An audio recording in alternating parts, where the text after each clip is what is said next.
Pantai Wainuru, Kecamatan Salahutu, Kabupaten Maluku Tengah selalu jadi pilihan liburan. Hamparan pasir putih dengan bening air lautnya begitu memanjakan mata. Ribuan pepohonan sepanjang pesisir pantai melengkapi sejuknya suasana. Hanya saja akses jalan tak seindah destinasi yang tak jauh dari pantai liang itu. Bahkan mengurangi sempurnanya destinasi wisata.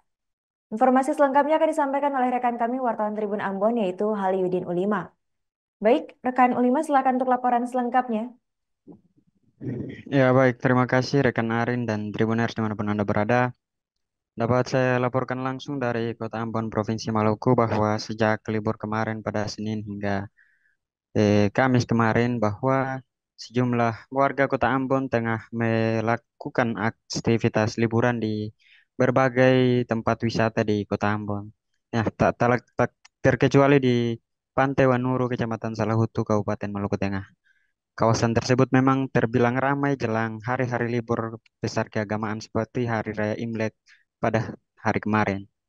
Namun, para pengunjung yang berdatangan pada saat itu merasa kecewa lantaran akses jalan yang ditempuh terbilang cukup menyulitkan bagi mereka. Pasalnya, di tengah badan jalan banyak sekali ditemukan jalan yang bebatuan dan berlubang dipenuhi genangan air dan menimbulkan aktivitas pengendara cukup terbilang terganggu Tribuners.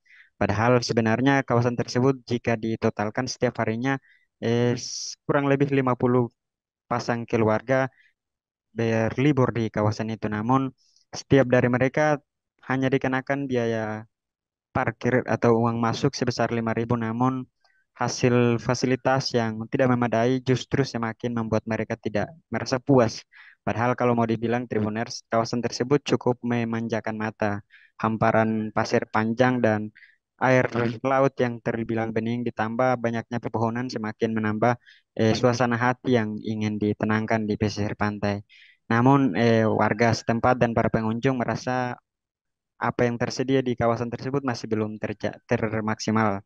Hasilnya mereka cukup keluh kesah dari berbagai pengunjung turut dilontarkan karena memang di sana tidak ditemukan satupun tempat pemandian atau tempat pergantian pakaian atau musola dan tempat fasilitas publik lainnya yang kerap digunakan saat berlibur Tribuners. Namun hingga sejauh ini para pengunjung yang berdatangan di kawasan tersebut masih terus meningkat Tribuners. Untuk itu, para warga sangat mengharapkan agar pemerintah Kota Ambon dan pemerintah Kabupaten Maluku Tengah bisa melihat lebih jauh tentang apa yang menjadi keluhan warga dan para pengunjung yang hadir di tempat wisata tersebut, Tribuners. Demikian itulah yang dapat saya laporkan kembali ke studio dan Tribuners. Baik, terima kasih rekan Ulima atas laporannya dan selamat melanjutkan aktivitas kembali. Download Tribun X sekarang, menghadirkan lokal menjadi Indonesia.